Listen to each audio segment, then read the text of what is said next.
You'll find advice on getting ahead and getting promoted. But more than that, you'll find advice on being happy and living a good life, even while you're making the biggest contribution you can to the workplace. That's why I dare to talk about style and clothes and food and wine and entertaining and life in a business book. We don't work in a vacuum.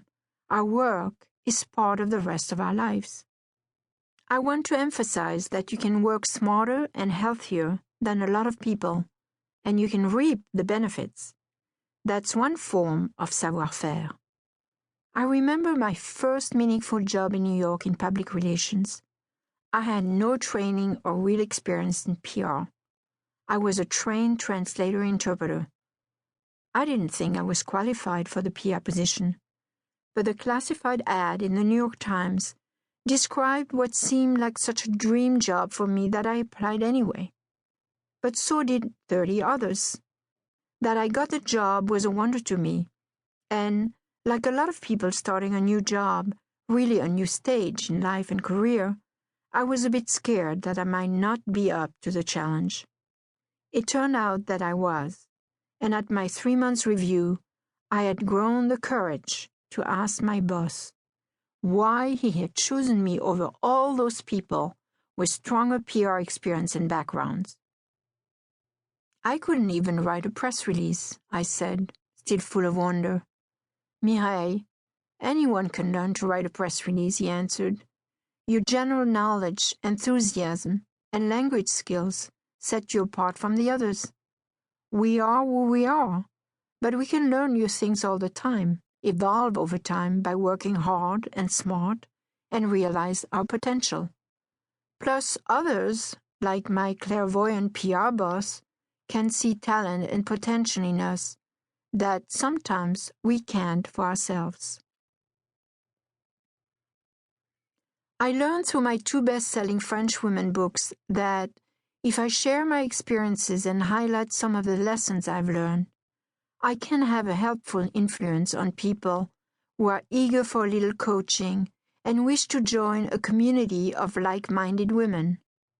Plus, life experience observed and communicated by a woman to a woman is just not the same as getting it from a male perspective, something many businessmen do not yet realize or are helpless to do anything about.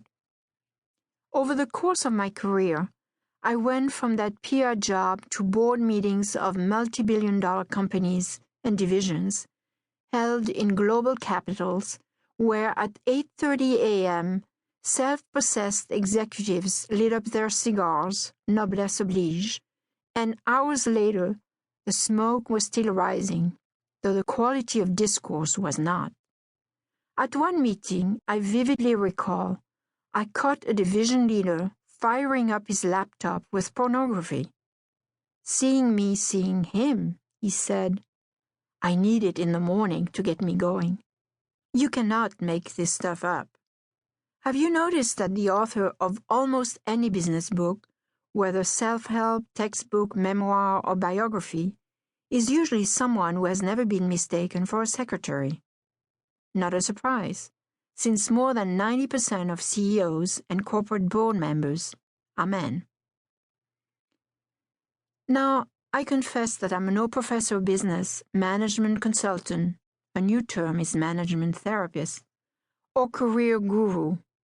I am, however, a seemingly accomplished businesswoman with 30 years of perspective on the practice of business in America and internationally, the evolving role of women in business, and the global transformation of the marketplace. Plus, I try to be a pilgrim in addressing the cultural exigencies of modern business and life through a balanced and healthy lifestyle. I've certainly had a charmed business life. Not that I have not been screamed at by drug-addicted megalomaniacs, well, one, or tolerated some awkward colleagues with reptilian IQs yet soaring egos, but I've been at the table during a strikingly transitional period for women in business, and I've experienced a meal of small, medium, and large business in